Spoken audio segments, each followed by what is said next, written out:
Seiring dengan berkembangnya teknologi, ternyata banyak cara untuk mengawetkan jasad manusia. Berbagai alasan menjadi dasar dari pengawetan tersebut. Ada yang dilakukan demi penelitian ilmu pengetahuan, namun ada juga yang diawetkan karena rasa sayang yang besar dan berharap suatu hari nanti jasad orang tersebut bisa dibangkitkan kembali. Salah satu cara pembekuan jasad yang terkenal adalah cryonic, yaitu teknik pembekuan jasad agar sel tidak rusak. Teknologi ini belum terbukti, namun yang pasti saat manusia meninggal, rohnya kembali kepada Sang Pencipta. Jika tubuh berhasil diawetkan, mungkinkah jasad yang sudah meninggal tersebut dapat dibangkitkan oleh manusia yang tidak berkuasa atas roh? Pemirsa, berikut 7 kasus pembekuan manusia versi on the spot.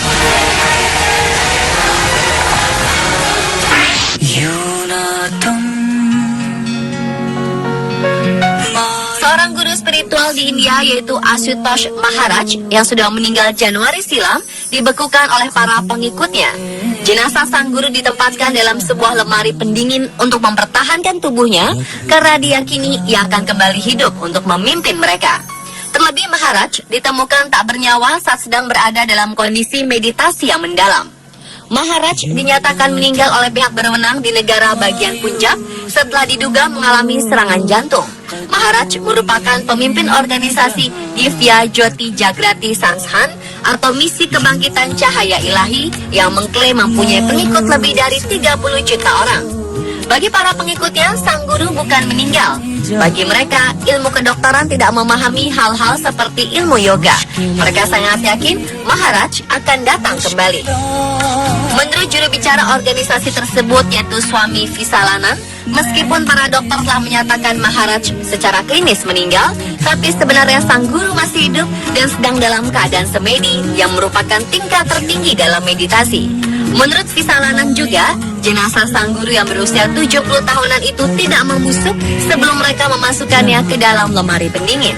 Awalnya tubuh sang guru akan dibalsem, namun niat itu diurungkan karena proses kebangkitannya akan terganggu.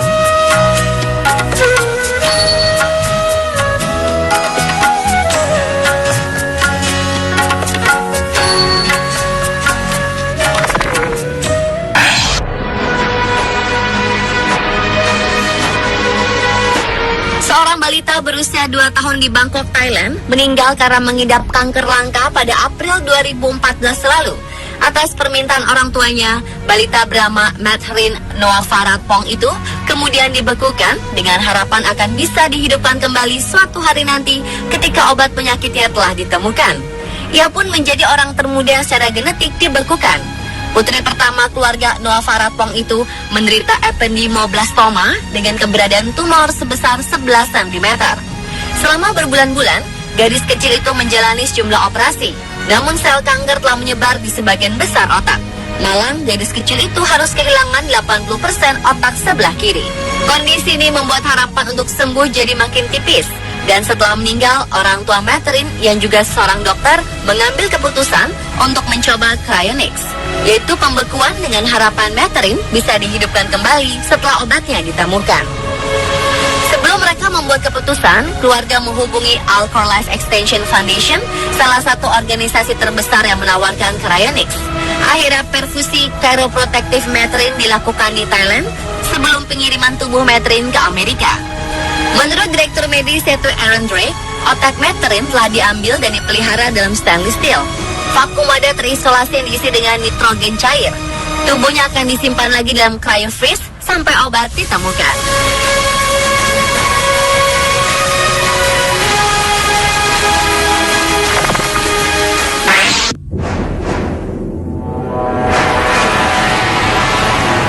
Pemirsa, anak adalah titipan Tuhan yang sangat berharga. Maka tidak heran jika ada orang tua yang sangat melindungi anaknya dan rela melakukan apa saja demi kebahagiaan sang anak. Hal yang sama berlaku pada pasangan suami istri di Cina berikut ini. Saat dua putra mereka meninggal akibat tenggelam di lokasi pembangunan jalan yang tidak dirawat pemerintah, pasangan ini nekat membekukan jenazah demi keadilan. Xiong Yang berumur 3 tahun dan Hu yang berumur 5 tahun menjadi korban yang tewas tenggelam di lubang berisi air yang dibiarkan tak terawat oleh pemerintah. Di hari naas itu, kedua anak tersebut bermain di sekitar jalan yang penuh lubang berisi air hujan di lokasi yang rencananya akan dibangun sebagai jalan baru. Namun karena telah lama terbengkalai, di tempat itu menyisakan banyak lubang seukuran kolam besar yang berisi air hujan. Kedua orang tua para korban yaitu Qin Li Biao dan Wang kemudian meminta pertanggungjawaban pemerintah karena tidak mengamankan lokasi yang berbahaya tersebut. Karena tidak ada jawaban dari pemerintah, pasangan yang tinggal di kota Ludi, Provinsi Hunan itu membekukan jenazah anak-anak mereka. Menurut ayah dan ibu para korban, mereka akan tetap membekukan jasad kedua anak mereka sampai pemerintah memenuhi tuntutan keduanya.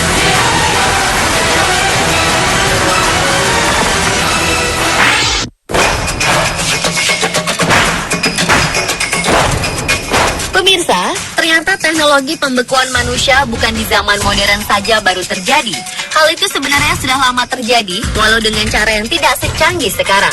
Suku Indian di masa lampau memiliki sebuah ritual untuk mempersembahkan korban pada dewa-dewa yang mereka anut yang dikenal dengan sebutan ritual Kapakocha.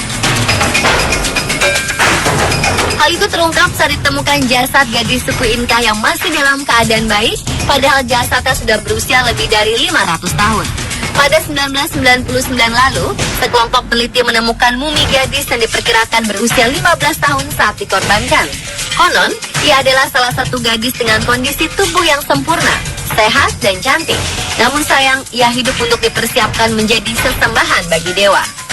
Gadis ini tidak dibunuh langsung, melainkan diletakkan di puncak gunung untuk mengawasi pedesaan layaknya malaikat pelindung. Setelah diteliti, gadis Inka ini diketahui meninggal karena ada infeksi bakteri. Namun rambut dan organnya utuh, darah mengalir pada paru-paru dan jantung. Ia juga memiliki kulit yang halus dan wajah yang masih berbentuk. Karena cuaca yang sangat dingin dan kekurangan udara, maka ia meninggal perlahan-lahan saat dikorbankan, sehingga ia seperti dibekukan oleh alam. Karena itulah gadis ini meninggal dengan bentuk tubuh yang masih bagus, muda, dan kondisi jasad baik meski sudah bertahun-tahun.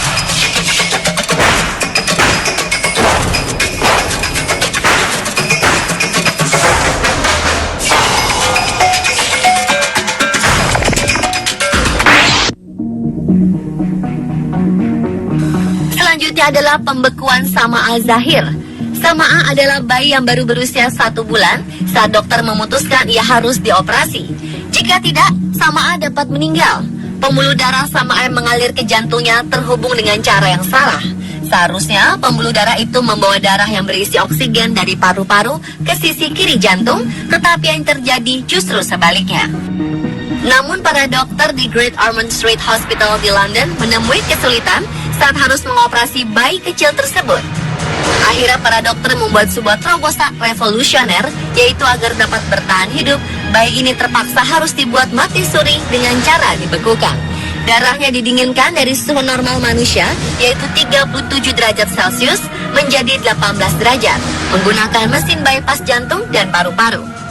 Kemudian para dokter itu nekat menyuntikkan obat dan mematikan mesin bypass yang secara tidak langsung menghentikan detak jantung sang bayi. Untuk mencegah kerusakan pada organ dalam dan otak Sama'a, para dokter ahli bedah bekerja keras melawan waktu untuk merestart jantung bayi ini, karena jendela keselamatan maksimum adalah 50 menit. Jika melebihi batas itu, dikhawatirkan bayi Sama'a akan mengalami cacat bahkan kematian. Untunglah Sama'a berhasil kembali ke dunia dalam waktu 23 menit. Darah hangat langsung terpompa setelah mesin dihidupkan dan suhu tubuh Sama'a kembali ke titik normal, yaitu 37 derajat Celcius. Jantung bayi mungil ini pun pelan-pelan kembali berdetak lembut. Kini, 5 bulan setelah operasi penyelamatan yang menegangkan, Sama'a telah sembuh seperti bayi-bayi normal lainnya.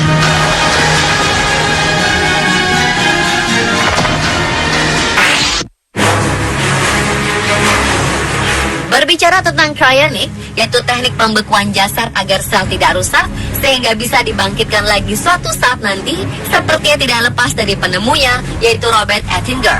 Sang penemu yang 4 tahun lalu meninggal dunia merupakan pasien ke-106 yang memanfaatkan teknologi cryonic.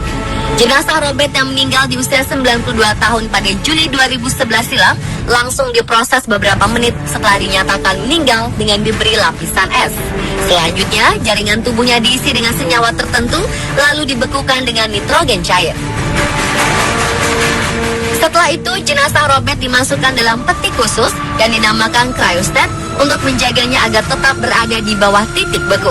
Pada kondisi demikian, diharapkan sel-selnya tidak rusak, sehingga jika teknologinya sudah memungkinkan, jasadnya bisa dibangkitkan lagi. Robert Ettinger adalah ilmuwan Amerika yang juga seorang veteran Perang Dunia Kedua. Pada tahun 1976, ia mendirikan yayasan bernama Chronic Institute.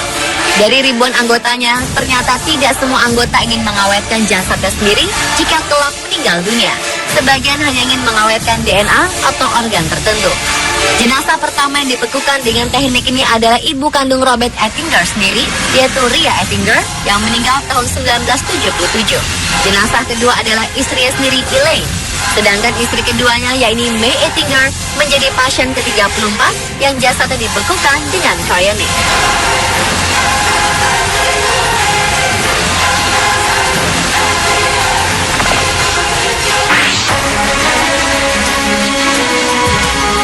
Legenda tim Amerika Ted Williams meninggal di usia 83 pada 2002 silam.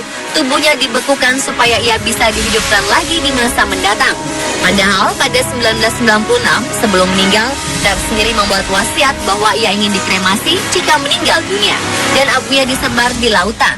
Namun hal itu tak disetujui oleh anaknya John yang ingin jasad ayahnya dibekukan. Dua anaknya yang lain mendukung gagasan ini dengan alasan agar mereka dapat bersama lagi di masa mendatang, meski itu hanya sebuah kemungkinan. Namun putri tertuanya menentang keputusan itu, walau akhirnya menyerah setelah ia kehabisan uang untuk biaya legal.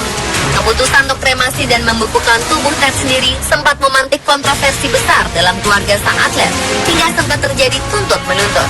Akhirnya jasadnya tetap dibekukan hingga sekarang dengan kepalanya terpisah dari tubuh. Sementara itu, John, putra Ted sendiri, akhirnya meninggal karena leukemia tahun 2004. Jasadnya kemudian dibekukan di sebelah jasad beku ayahnya, Ted Williams.